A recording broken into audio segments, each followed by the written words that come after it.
noite, queridos. Louvamos e bendizemos a Deus pelo período que nós temos convivido aqui com a Primeira Igreja Presbiteriana de Tampa Bay. Este que é um campo missionário da Igreja Presbiteriana Jardim das Oliveiras, do Presbitério de Magé, no Rio de Janeiro.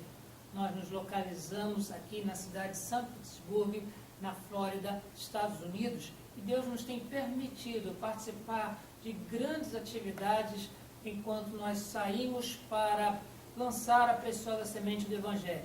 Temos colhido já alguns frutos, temos realizado já algum discipulado, mas o Senhor nos tem dado o privilégio de a cada dia vermos portas se abrindo para que esse trabalho não apenas continue, mas para que alcance também as pessoas para as quais nós viemos aqui, enviados pelo Brasil, para dar assistência religiosa, assistência evangélica aos brasileiros que aqui se encontram.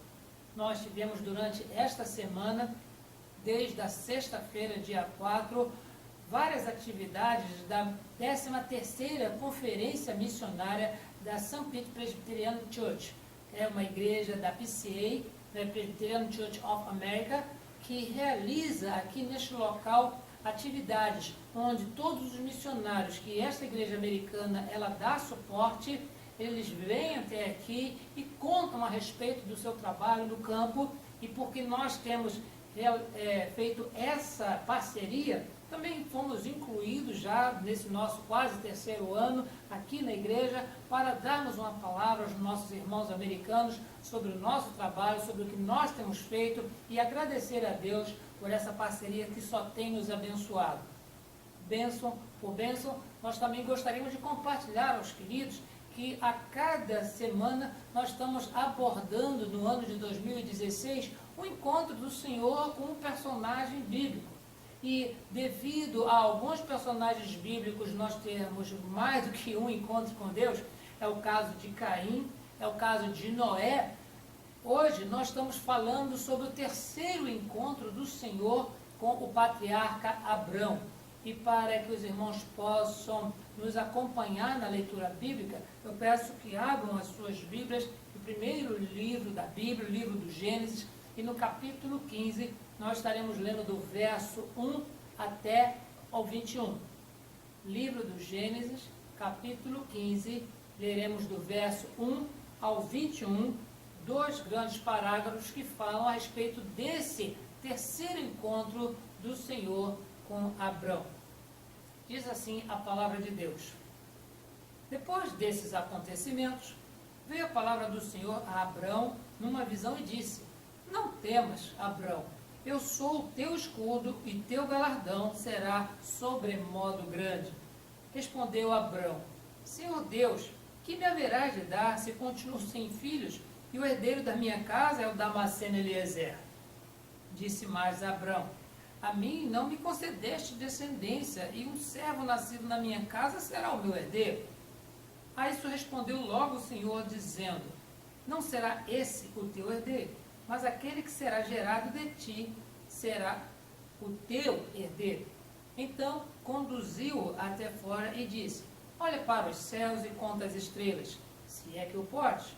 E lhe disse: Será assim a tua posteridade. E creu no Senhor, e isso lhe foi imputado para a justiça.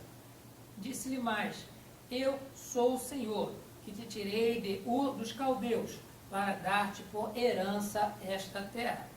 Perguntou-lhe Abrão: Senhor Deus, como saberei que hei de possuí-la? Respondeu-lhe: Toma uma novilha, uma cabra, um cordeiro, cada qual de 3 anos, uma rola e um pombinho. E, tomando todos esses animais, partiu-os pelo meio e lhes pôs em ordem as metades, uma defronte das outras, e não partiu as aves. Aves de rapina desciam sobre os cadáveres, porém Abrão as enxotava. Ao pôr do sol, caiu profundo sono sobre Abrão, e grande pavor e cerradas trevas o acometeram. Então lhe foi dito: Sabe, com certeza, que a tua posteridade será peregrina em terra alheia, e será reduzida à escravidão, e será afligida por 400 anos. Mas também eu julgarei a gente a que tem de sujeitar-se. E depois sairão com grandes riquezas, e tu irás para os teus pais em paz, serás sepultado em ditosa velhice. Na quarta geração tornarão para aqui, porque não se encheu ainda a medida da iniquidade dos amorreus. E sucedeu que, posto o sol, houve densas trevas, e eis que um fogareiro fumegante e uma tocha de fogo que passou entre aqueles pedaços.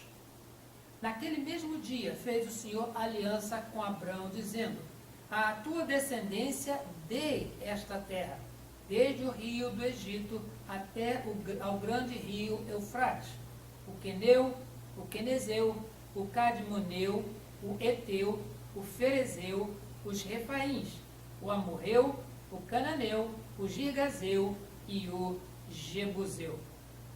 Queridos, estamos diante de um texto maravilhoso da palavra de Deus, um entre tantos, é claro, que em todos esses encontros, tanto esse quanto os anteriores, Deus falou diretamente com Abrão, dizendo: olha, é você que eu tenho escolhido, e eu vou te tirar da terra, da sua terra, do meio da sua família, e você vai para um lugar que eu já estou destinando para você. Lá você vai prosperar, a sua família vai crescer, eu vou engrandecer o teu nome, abençoarei os que te abençoarem, amaldiçoarei os que te amaldiçoarem, e farei de ti uma grande nação. O segundo encontro que Abrão teve com Deus foi a mesma coisa, um reforço, um lembrete. Mas é somente nesse encontro que nós vemos uma aliança. Deus havia prometido a Abrão que da sua descendência nasceria uma grande nação. E ele estava aqui com alguma razão preocupado, porque até então ele só tinha em casa um servo, um escravo, um serviçal, um damasceno, uma pessoa que não era da sua linhagem, porque sua esposa Sarai era estéril. E ele perguntou a Deus como essas coisas aconteceriam. Então Deus, para que firmasse a sua palavra, dando prova daquilo que ele estava falando, ele pediu a Abrão que trouxesse alguns animais. E esses animais, uma novilha, uma cabra e um cordeiro, cada qual de 3 anos, uma rola e um pombinho. Abrão tomou esses animais, exceto as aves, partiu-os ao meio e os dispôs um de frente ao outro, as metades, uma de frente à outra, formando que um corredor. E por mais estranho que isso seja para nós no mundo ocidental, quando nós observamos a história do povo no Oriente e a essa época, isso fazia parte do conceito e de um contrato entre duas pessoas, algo tão sério, uma aliança tão séria e rigorosa, que aquelas partes cortadas dos animais, elas postadas uma de frente à outra, posta de frente à outra, quando as pessoas ali vissem aquele corredor, à medida que passassem por entre as partes, era como se estivessem ali afirmando que eu estou zelando por cumprir a minha palavra, e se eu não a cumprir, acontecerá comigo o mesmo que está acontecendo com esses animais. Eles serão mortos, serão despedaçados. Nós vemos que esta era a forma de se estabelecer uma aliança, e coisa que não foi misteriosa para Abrão. A Bíblia, ela não tece esses detalhes, e para nós verificarmos isso, é necessário nós recorrermos à história das civilizações que trata a respeito de pactos, de alianças, de concertos, e no nosso caso aqui também no Testamento. Deus, ele fez esse pacto, ele fez essa aliança, e ele provou diante de Abraão que ele cumpriria a sua promessa, porque ao nós observarmos a sequência do texto, já de noite, depois do pôr do sol, veio sim um fogareiro fumegante, uma tocha de fogo que passou entre aqueles pedaços. Uma linguagem teológica, nós identificaríamos isso como uma teofania, ou seja, a manifestação de Deus de uma forma visível, da mesma forma que aconteceu quando Moisés esteve de frente àquela visão da sarça que ardia e não se consumia. Aquilo também foi uma teofania, a manifestação divina. E aqui é esse fogareiro fumegante e a tocha de fogo que passa entre aquelas metades, mostrando para Abrão: olha, estou passando aqui e firmando com você essa aliança. Sim, queridos, o Senhor firma esse pacto com Abrão, e não ficou somente na promessa do Gênesis capítulo 12, não ficou somente na lembrança do capítulo 13, mas especificamente aqui no capítulo 15, nós vemos que o Senhor, ele não promete só, mas ele faz uma aliança, e nessa aliança ele passa por entre as metades, ele mostra que aquele sacrifício representa a quebra de um contrato que poderia acontecer com uma das partes, mas o Senhor se manifestou como se fosse aquilo que pudesse lhe acontecer. Foi o suficiente para Abrão, foi o suficiente. E após aquela manifestação, nós podemos tirar do texto algumas reflexões para a nossa vida hoje. Porque, como nós temos dito, o nosso encontro dominical não é para trazer histórias bíblicas, não é para reciclar conhecimentos da palavra de Deus, mas para extrair lições para a nossa vida, de forma que nós possamos, a exemplo de Abrão, entendemos que Deus nos tem chamado, Deus nos tem feito promessa, Deus estabeleceu uma aliança conosco, da qual Ele jamais falhará, cabendo a nós obedecer e diante dEle erigirmos altares para adorá-lo. Por isso eu convido você para que refletamos primeiramente de que esse reencontro de Abrão é para lembrar promessas, para lembrar aquilo que o Senhor tinha falado no primeiro encontro. E todas as vezes quando nós acordamos, queridos, Deus, Ele fala para nós da promessa que Ele concedeu a nós. Quando nós lemos a sua palavra, nós vemos nas páginas da Bíblia, das Escrituras, quanto que essas promessas ainda estão vivas. Não é algo que ficou no passado, quando nós, algum tempo no nosso calendário ou não, nós lembramos que a nossa vida fez uma diferença tão grande e nós deixamos de gostar daquilo que desagradava a Deus e passamos a buscar mais em Deus o nosso conforto, a nossa segurança e o nosso crescimento espiritual. Algum dia isso aconteceu e desde então nós temos experimentado a realidade das promessas de Deus na nossa vida. E Deus, por conta disso, cada dia Ele nos faz lembrar. Quando nós viemos, por exemplo, à casa de Deus dominicalmente para lhe prestar culto, seja pela manhã ou seja à noite, e como algumas igrejas fazem, tem atividade de culto de segunda a sábado, domingo uma celebração especial, mas o domingo, de uma forma muito prática também para nós, tem sido um momento de lembrarmos das promessas de Deus. Não no sentido de fazer com que nós digamos, eu agora vou prosperar da mesma forma que Abrão. Não. As promessas de Deus são para que Ele seja reconhecido como o nosso Deus.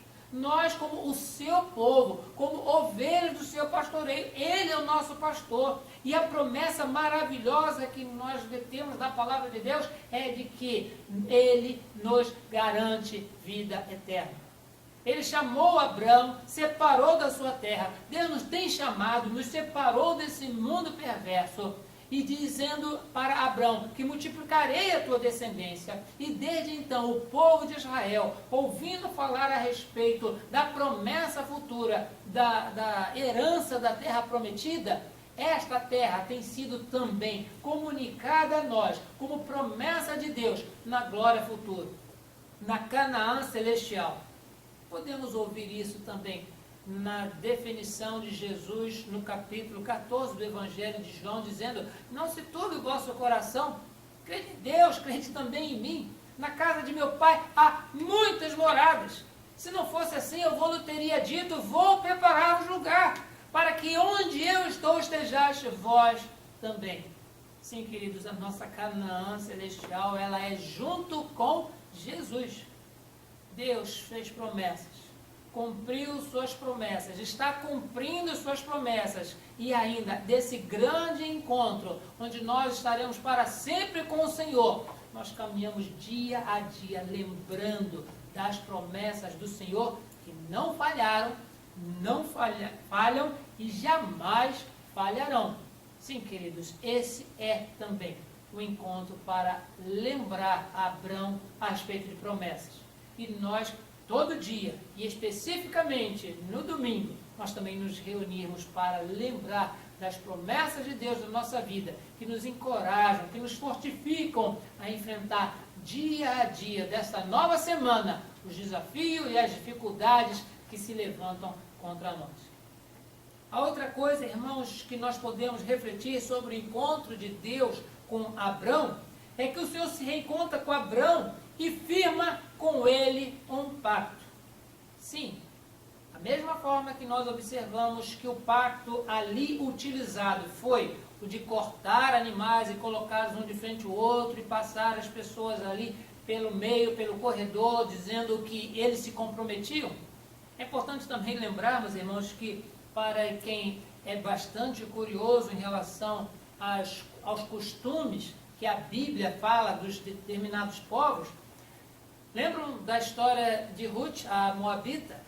Ela decidiu não deixar a sua sogra, que já era viúva, os seus filhos já tinham morrido, mas Ruth fala para Noemi dizendo, olha, não me despeça, porque para onde quer que você for, eu irei também. Onde quer que você pousar, eu pousarei. Onde você morrer, eu morrerei, serei sepultada. O teu Deus é o meu Deus, o teu povo é o meu povo. Uma coisa maravilhosa.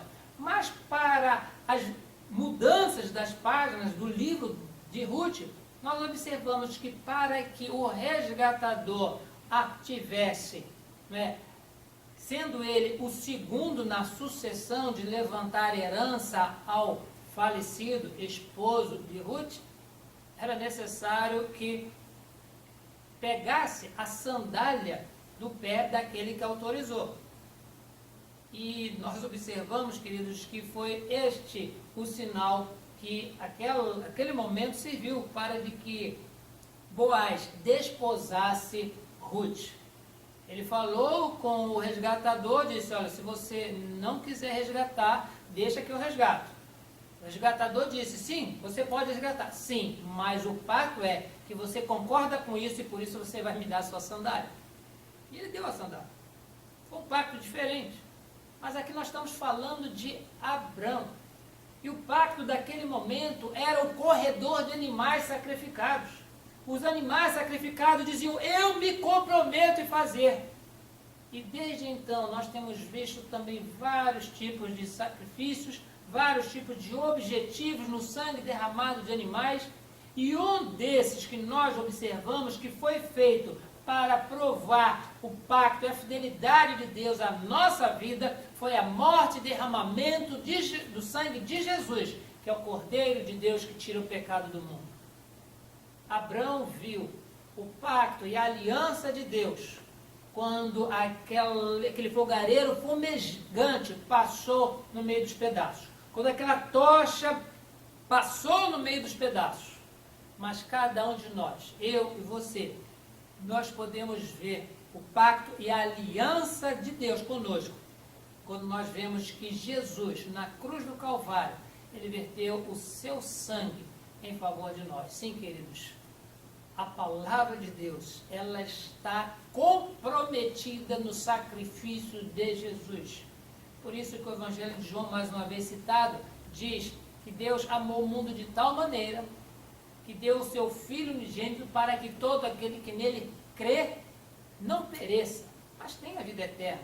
Não é somente uma promessa, é uma aliança. Não é somente uma alusão de algo bom que Deus queria que acontecesse conosco. É um comprometimento divino conosco. Todo aquele que nele crê não pereça, mas tenha vida eterna. Não é uma condicional dizendo, olha, você pode não perecer, você pode não se perder, você pode se salvar. Não diz isso, mas diz que todo aquele que nele crê. E quando nós cremos em Jesus, no sacrifício que ele fez, nós reconhecemos que aqueles pedaços de animais que formaram aquele corredor, que aquela tocha passou no meio daquele corredor e o fogareiro fumegante, era apenas um símbolo do pacto ali. Mas na cruz nós vemos também mais um sacrifício, onde Jesus, ele confirma a palavra de Deus. O Salvador, que foi prometido no capítulo 3 de Gênesis, que ele, da descendência da mulher, ele pisaria a cabeça da serpente e esta lhe feriria o calcanhar. Vemos tudo acontecendo, promessas de Deus se cumprindo a cada dia. E quando nós, irmãos, vemos essas promessas, não há do que duvidar. Pode ser que a semelhança de Abrão, que não viu o seu povo, a sua descendência numerosa, como Deus havia descrito, ocupar aquela terra, ele morreu antes disso, mas ele creu, e diz o texto no verso 6, e isso lhe foi imputado para a justiça. Nós não precisamos ver o reino vindo aqui entre nós hoje, agora, mas no nosso coração, se nós cremos em Jesus Cristo, isso nos é imputado por justiça. É a justiça de Cristo que é imputada em nós, por isso nós temos paz com Deus. É o que refere-se o apóstolo Paulo escrevendo a epístola aos Romanos, no capítulo 5, verso 1, dizendo: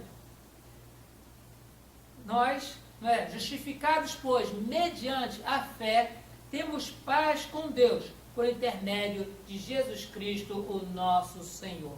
Sim, queridos, nós louvamos e bendizemos a Deus, porque deste encontro terceiro com Abrão, Deus lhe lembra de promessas. Desse terceiro encontro com Abrão, Deus estabelece um pacto. Do nosso primeiro encontro com Deus, ele estabeleceu promessas. E dessas promessas, ele mostrou para nós o seu pacto, a sua aliança conosco, quando nós vemos a Jesus Cristo crucificado no nosso lugar. Ainda gostaríamos de trazer os irmãos uma reflexão sobre este encontro, que o Senhor se reencontra com Abraão e revela acontecimentos por vir. Que acontecimentos são esses? Abraão, ele não tinha ainda ocupado a terra prometida que Deus lhe havia dito, não tinha visto ainda essa numerosa multidão que não se pode contar da mesma forma que nós não contamos as estrelas do céu, mas ele creu, isso lhe foi imputado por justiça, mas o Senhor não lhe sonegou informações sobre as coisas que haveriam de vir. Nós também, irmãos, a Bíblia em nenhum momento ela está fechada para não nos dizer o que vai acontecer daqui para frente. Todos os sinais que antecipam a segunda vinda de Jesus estão registrados na palavra de Deus. E muitas são as pessoas que pesquisam, muitas são as pessoas que estudam, muitos são os pregadores que explanam a respeito desses sinais. Por isso, nós temos reavivado na nossa memória as promessas de Deus, temos reavivado na nossa memória o sacrifício de Cristo, e nós sempre estamos nos atualizando quanto aos acontecimentos que estarão por vir. Nesse caso, com Abrão, Deus lhe fala a respeito da posteridade de Abrão, que seria peregrina, andaria errante como nômade para tudo quanto é lado. E diz também no verso 13, acompanhem na sua Bíblia, e foi-lhe dito: sabe com certeza que a tua posteridade será peregrina em terra alheia, e será reduzida à escravidão, e será afligida por 400 anos.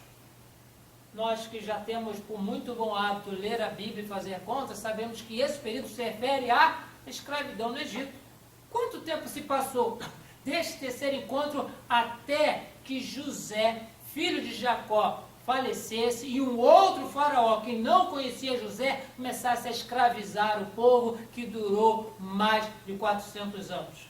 Muito tempo se passou, Abrão não viu, mas Deus não lhe negou essa informação. Disse que isso aconteceria, mas, verso 14, também eu julgarei a gente, a que tem de sujeitar-se, e depois sairão com grandes riquezas. Vimos isso quando, depois da 10ª praga, saíram eles do Egito. E tu irás aos teus pais e serás sepultado em ditosa velhice. Na 4ª geração tornarão para aqui, porque ainda não se encheu ainda a medida da iniquidade dos amorreus. Deus tem os seus planos e usa o seu povo para que o propósito divino ele se concretize, ele seja alcançado, ele seja consolidado. Por isso não compete a nós ficar apressando a Deus ou perguntando a Deus quando, onde ou porquê, porque na sua palavra todas as informações necessárias para que nós entendamos e acompanhemos o que está acontecendo já estão escritas. Temos as suas promessas, temos o pacto na cruz, temos as informações do que está por vir antes de Jesus voltar a esse mundo e nos levar para habitarmos eternamente com Ele. Por isso eu louvo e bendigo a Deus, porque a Bíblia, embora para os literários sejam 66 escritos diferentes, em épocas diferentes, de pessoas diferentes, de costumes diferentes, mas falam de um único assunto: a dedicação e o amor de Deus para com a sua criação, principalmente para aqueles que, caminhando para a perdição eterna, porque todos somos condenados diante de Deus, o Senhor escolheu alguns, da mesma forma que escolheu Abrão, para que viva com Ele eternamente. Nós, queridos, damos graças a Deus, porque nessa quantidade de folhas que a Bíblia tem, ela fala de um único assunto. E cabe a nós nos lembrar dessa promessa, saber que o pacto foi feito com sangue, com derramamento de sangue, e que nada nos é oculto à vista e informações, para que nós saibamos o que está para acontecer antes da vinda do Senhor.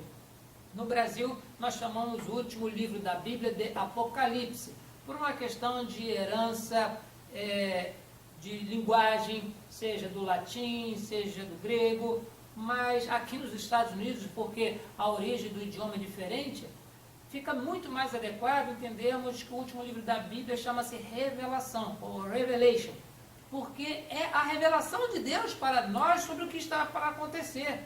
Podemos achar indícios sobre coisas do futuro no livro do profeta Daniel, alguma coisa nos evangelhos, no sermão profético de Jesus, outros detalhes na epístola de Paulo aos Coríntios, capítulo 15, primeira epístola, ou epístola de Paulo aos Tessalonicenses, capítulo 4, muitas coisas vão nos indicando detalhes, mas o conjunto de tudo, incluindo o livro da Revelação, ou Revelation, ou Apocalipse, tudo isso nos mostra que Deus, Ele não nos sonega informação, Ele nos diz das coisas que ainda haverão de vir. E o nosso coração se acalma e se consola, sabendo que o Deus que nos chamou, que prometeu e nunca falhou, Ele haverá de fazer cumprir a sua palavra, porque Ele zela pela sua palavra. Deus é fiel à sua palavra. E Ele, por conta disso, Ele vai fazê-la cumprir. E nós estamos aqui para nos alegrar no Senhor. Dizer que nós não temos mérito, não tínhamos mérito algum, porque somos pecadores, sabemos disso porque a cada final de dia, quando nós olhamos para os nossos passos que foram dados durante todo o período anterior, nós podemos listar quantas vezes a nossa mente, a nossa boca e os nossos atos desagradaram a Deus, ofenderam a sua santidade. Mas Deus, pela sua infinita misericórdia, e que se renova a cada manhã, diz que grande é a sua fidelidade, conforme registro do livro de Lamentações, Jeremias capítulo 3, versos 21 e 22. Por isso eu louvo e bendigo ao Senhor por mais essa oportunidade de refletir sobre encontros de Deus com Abrão, e esse foi o terceiro encontro. Se Deus permitir, na próxima semana nós estaremos novamente reunidos para vermos o último desses encontros de Deus com Abrão. E nós, por conta disso, convidamos aos queridos para que estejam conosco seja aqui na igreja, ou seja através de assistir os nossos vídeos na nossa página do Facebook. Que Deus assim abençoe a sua vida grandemente. Amém.